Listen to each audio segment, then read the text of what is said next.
Khanauri border पर पिछले 43 दिन से आमरण अनशन पर बैठे किसान नेता जगजीत सिंह डल्लेवाल की सेहत बीती रात काफी नाजुक हो गई। अपनी मांगों को लेकर मरण व्रत पर बैठे डल्लेवाल का बीपी अचानक से लो हुआ। उसके बाद वो बेहोश हो गए, जिसके बाद डॉक्टर्स की टीम ने तुरंत ही इलाज करना शुरू किया और उन्हें होश में लाया गया। हालांकि डल्लेवाल की हालत अभी भी नाजुक बनी हुई है।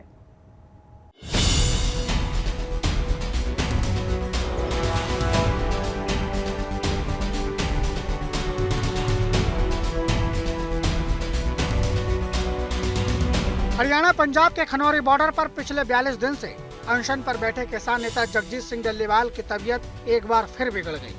6 जनवरी यानी सोमवार की रात ब्लड प्रेशर लो होने की वजह से डल्लेवाल करीब 1 घंटे तक बेहोश रहे।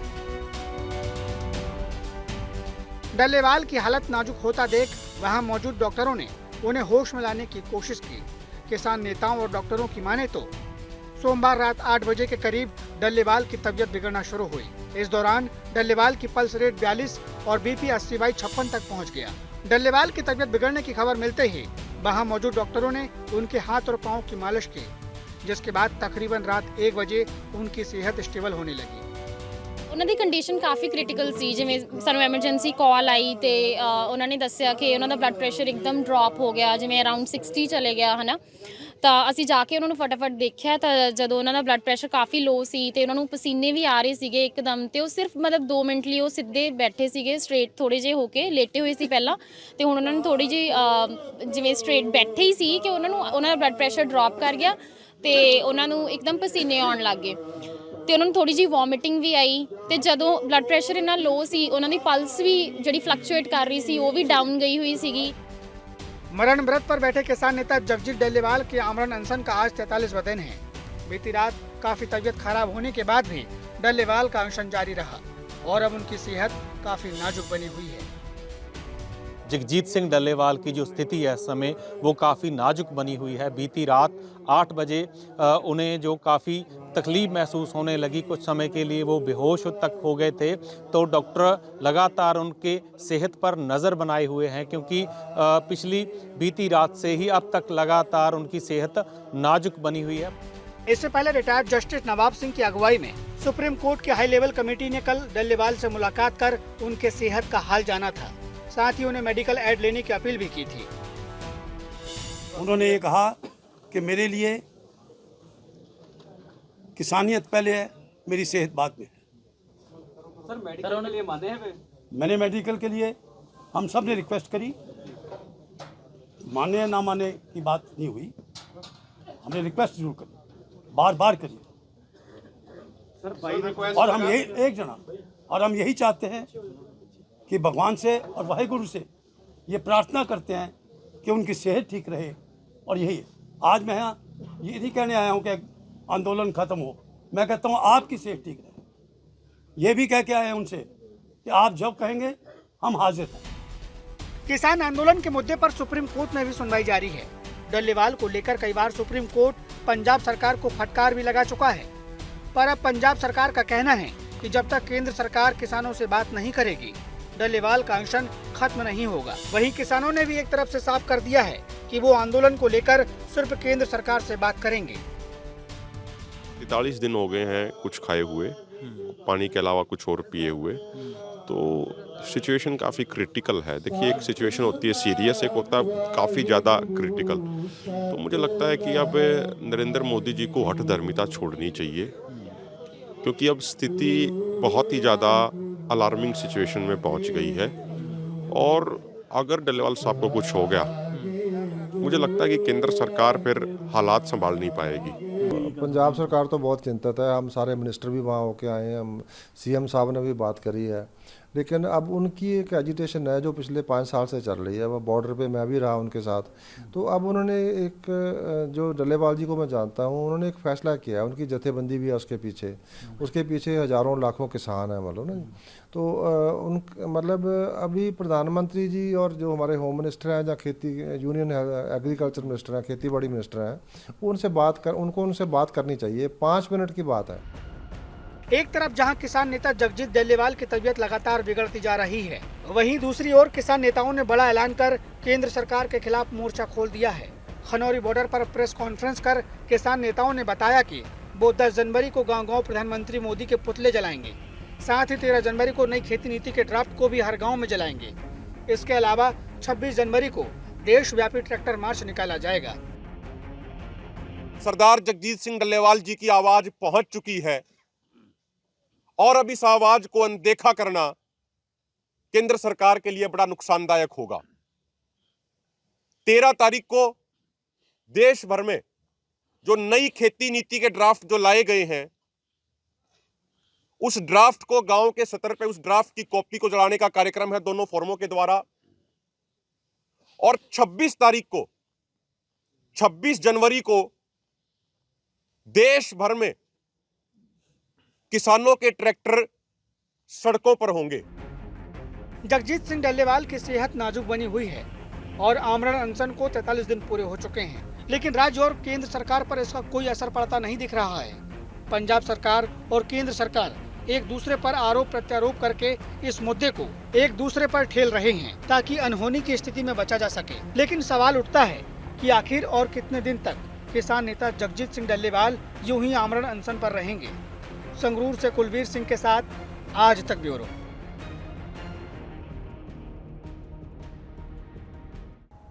कोरोना महामारी की कड़वी और भयावह यादें भी जहन से निकली नहीं हैं कि उससे पहले एक और वायरस ने दस्तक दे दी है। चीन में पिछले कुछ दिनों से एक वायरस की वजह से हड़कंप सा मचा हुआ है। HMPV वायरस ने पूरी दुनिया को एक बार फिर से चिंताओं में डाला है। भारत में भी इस वायरस को लेकर चिंताएं जताई जा रही हैं, क्योंकि यहाँ भी इस वायरस के अभी तक के 7 मामले सामने आ चुके हैं। उसके बाद केंद्र से लेकर राज्य सरकारें अलर्ट पर हैं।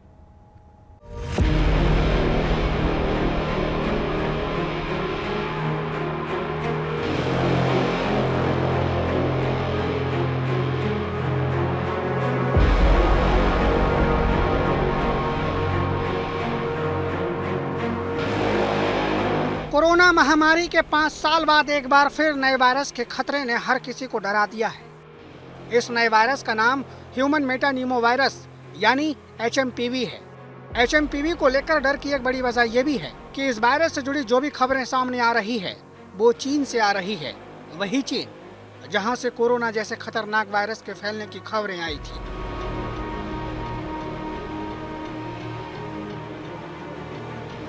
सोशल मीडिया पर इस तरह की खबरें वायरल हो रही है कि चीन में HMPV वायरस इस कदर कहर बरपा रहा है कि पेशेंट्स के लिए बेड कम पड़ गए हैं। अस्पतालों में बच्चों और बूढ़े लोगों की लाइनें लगी हैं। वायरल वीडियो को लेकर सोशल मीडिया में तरह तरह के दावे किए जा रहे हैं, पर ये वीडियोस और इनको लेकर किए जा रहे दावे कितने प्रामाणिक हैं, हम इसकी पुष्टि नहीं करते हैं। 5 साल पहले चीन के वुहान से फैले कोरोना वायरस ने पूरी दुनिया को हिलाकर रख दिया था। अधिकांश देशों में लॉकडाउन लग गया था। लोग अपने अपने घरों में महीनों कैद होकर रहने के लिए मजबूर हो गए थे। यही नहीं, कोरोना वायरस के कारण लाखों लोगों की जान चली गई थी और अब HMPV वायरस को लेकर इसी तरह अफवाहें फैलाकर डर का माहौल बनाया जा रहा है। हेल्थ एक्सपर्ट्स ने HMPV वायरस के बारे में यह स्पष्ट किया है कि यह वायरस कोई नया वायरस नहीं है। इसकी पहचान सबसे पहले वर्ष 2001 में हुई थी और कई वर्षों से ये विश्व भर में फैल रहा है। HMPV वायरस एक ऐसा वायरस है जो हवा के जरिए सांस लेते समय एक दूसरे में फैलता है। यह सभी आयु वर्ग के लोगों में संक्रमण का कारण भी बनता है। यह विशेष रूप से सर्दी और बसंत के मौसम के शुरुआती महीनों में अधिक देखा जाता है। चीन में जो HMPV वायरस के मामले पर हाल ही में आई रिपोर्ट्स पर स्वास्थ्य मंत्रालय ने Indian council for medical research के साथ और national centre for disease control के साथ और वर्ल्ड हेल्थ ऑर्गेनाइजेशन के साथ चीन सहित पड़ोसी देशों में स्थिति पर कड़ी निगरानी रखी। हिंदुस्तान में HMPV वायरस के अब तक 7 केस सामने आ चुके हैं, जिसमें से 2 मामले कर्नाटक से, 2 तमिलनाडु से, 2 महाराष्ट्र के नागपुर से और 1 केस अहमदाबाद का है। वायरस के अब तक भारत में जितने मामले सामने आए हैं उनमें अधिकांश केस बच्चों से जुड़े हैं। इसी बीच केंद्र सरकार की तरफ से सभी राज्यों को HMPV वायरस को लेकर एक एडवाइजरी जारी की गई है। हमने सारा जो हमारा हेल्थ अपरेटस है, चाहे मेडिकल कॉलेज है, जहाँ डिस्ट्रिक्ट हॉस्पिटल्स हैं और जितना भी हमारे महिला क्लिनिक भी हैं, सारे डॉक्टर्स को, पैरामेडिक्स को, सबको हमने अलर्ट कर दिया है, प्रिकॉशंस बता दिए हैं और लोगों को एजुकेट करने के लिए। और मैं लोगों से भी कहता हूँ कि अगर आपको कोई खांसी जुकाम है, अगर कोई आपको तकलीफ ज़्यादा होती है, इमीडिएटली हमारे हॉस्पिटल में आप रिपोर्ट करेंगे तो सारा इलाज फ्री है, मतलब कोई दिक्कत नहीं है उसमें, कोई मतलब ऐसी कोई बड़ी करने वाली बात नहीं। कोरोना से मिलते जुलते एचएमपीवी वायरस के पांव पसारने की खबर के बाद केंद्र के साथ पंजाब की सरकार भी एक्शन मोड में आ गई है। हालांकि कहा यह भी जा रहा है कि इस वायरस को लेकर चिंता करने की बात नहीं है। इसके सिम्टम्स माइल्ड हैं और माइल्ड इलनेस होती है, एक्सेप्ट जो बच्चे हैं जो 1 साल से छोटे हैं और जो बुजुर्ग हैं और ख़ास करके जिसको किसी को शुगर की, कैंसर की, ब्लड प्रेशर की या सांस की बीमारी है, अस्थमा की बीमारी है, उनको प्रिकॉशन लेने की ज़रूरत है। भीड़ वाली जगह पे ना जाएं और अगर ज़रूरी जाना हो तो मास्क वगैरह यूज़ कर सकते हैं। बाकी नॉर्मल पॉपुलेशन के लिए जैसे खांसी जुकाम बुखार नॉर्मल फ्लू होता है, उसी तरह की वायरस है। कोई परेशानी वाली बात नहीं है, कोई घबराने वाली बात नहीं है। चीन में फैले इस वायरस से भले ही भारत में चिंता की बात ना हो, लेकिन कोरोना से मिलते जुलते लक्षणों ने लोगों में इस वायरस को लेकर बेचैनी बढ़ा दी है। सामने आ रही रिपोर्ट की माने तो एचएमपीवी वायरस के शिकार अभी तक अधिकतर बच्चे हुए हैं। कोरोना की तरह इस वायरस से संक्रमित लोगों में भी खांसी, बुखार, जुकाम के लक्षण दिखाई दे रहे हैं। एचएमपीवी के संक्रमण से रैशेज की शिकायतें भी आम हैं, लेकिन डॉक्टर्स का कहना है कि ह्यूमन मेटान्यूमो वायरस से डरने की बात नहीं है, बल्कि सतर्क रहने की जरूरत है। घबराना तब जरूरी है कोई ऐसा नई वायरस आती है जिसको के वजह से कि बहुत सीवियर इन्फेक्शंस हो रही है, मोर्टेलिटी रेट बढ़ रही है, मृत्यु दर बढ़ रही है, तो कि पैनिक होने की सिचुएशन या अलर्ट होने की सिमिलरिटी वैसे बिल्कुल नहीं है। क्योंकि अभी तो फिलहाल जो एडमिशन रेट हो या कि हमारी मोर्टेलिटी जो है कि लोगों में जो एडमिटेड है उनमें मोर्टेलिटी है जो पिछले सालों में जैसे है वैसे ही है, तो अभी फ़िलहाल कोई पैनिक की सिचुएशन नहीं है। जो हमारे की हेल्थ मिनिस्टर भी जो बोल रहे हैं वो सही बोल रहे हैं। सबसे पहले साल 2001 में एचएमपीवी वायरस की पहचान हुई थी, जो खांसी, जुकाम और गला खराब होने जैसी समस्याएं पैदा करता है। ह्यूमन मेटान्यूमो वायरस का संक्रमण ज्यादा न बढ़े, इसके लिए चंडीगढ़ पीजीआई में वायरस से निपटने की तैयारियां पूरी कर ली गई है। इस पर्टिकुलर वायरस की सर्विलेंस हो रही है और ये सीवियर एक्यूट रेस्पिरेटरी इन्फेक्शन की जो केसेस पीजीआई में जो एडमिटेड है उन सभी की सैंपल टेस्ट किया जाता है कि पीजीआई की वायरोलॉजी की वीआरडीएल लैब में, और वहाँ पे हमारे पास इन्फ्लुएंजा, कोविड, इस तरह की एडिनोवायरस, इस तरह की टेस्टिंग होती है। उनके साथ साथ हम एचएमपीवी वायरस का भी टेस्ट करते हैं। इसका भी किट्स हमारे पास पीजीआई में अवेलेबल है। सारी केसेस का टेस्ट करने की डायरेक्शन गवर्नमेंट ऑफ इंडिया ने दिया है, हम टेस्ट करेंगे।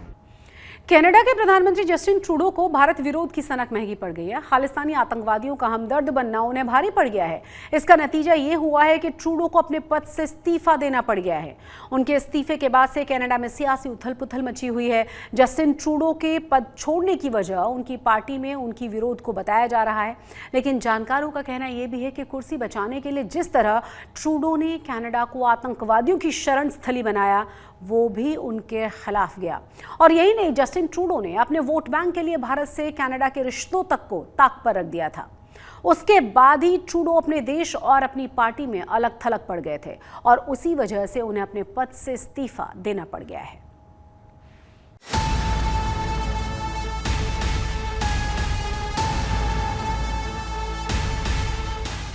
I'm a fighter. Every bone in my body has always told me to fight because I care deeply. जब जस्टिन ट्रूडो ने इस्तीफे का ऐलान किया तो उनके चेहरे पर पसरी मायूसी बता रही थी कि अब इससे ज्यादा कहने को उनके पास कुछ नहीं है। 11 साल पहले जितनी धमक के साथ जस्टिन ट्रूडो सत्ता में आए थे, आज उतनी ही मायूसी के साथ वो पद से विदा हो रहे हैं। आखिरी दिनों में सत्ता बचाने की हर कोशिश नाकाम साबित हुई। जस्टिन ट्रूडो के फैसले उन पर ही भारी पड़ गए और उनकी पार्टी में उनके खिलाफ तेज होती आवाजों ने ट्रूडो को पीएम पद से हटने पर मजबूर कर दिया। फिलहाल कनाडा में नए प्रधानमंत्री के चुनाव तक ट्रूडो कार्यवाहक प्रधानमंत्री रहेंगे, लेकिन इस दौरान ट्रूडो के गलत फैसले और उनकी गलत नीतियां उन्हें आईना दिखाती रहेंगी। हाल के सालों में जस्टिन ट्रूडो ने केवल अपनी पार्टी के भीतर ही अपने दुश्मन नहीं बनाए, बल्कि दुनिया में उन दोस्त देशों को भी दुश्मन बना लिया है जिन देशों को कभी कनाडा का करीबी माना जाता था। भारत के लिए ट्रूडो का तंग नजरिया उनकी सबसे बड़ी सियासी गलती साबित हुई। फौरी तौर पर भले ही लिबरल पार्टी में खींचतान को जस्टिन ट्रूडो के इस्तीफे की वजह माना जा रहा हो, लेकिन जानकार ट्रूडो की विदाई की कई वजह बताते हैं। कनाडा की पॉलिटिक्स को करीब से जानने वालों का मानना है कि खालिस्तानी आतंकियों का जिस तरह ट्रूडो ने आंखें मूंद कर समर्थन किया, वो उनकी सबसे बड़ी गलती साबित हुई। कहा तो वैसे ये भी जा रहा है कि हाल के सालों में अपनी गिरती साख को बचाने के लिए ट्रूडो ने कनाडा को कट्टरपंथियों के हवाले कर दिया और ये उनकी सबसे बड़ी भूल साबित हुई।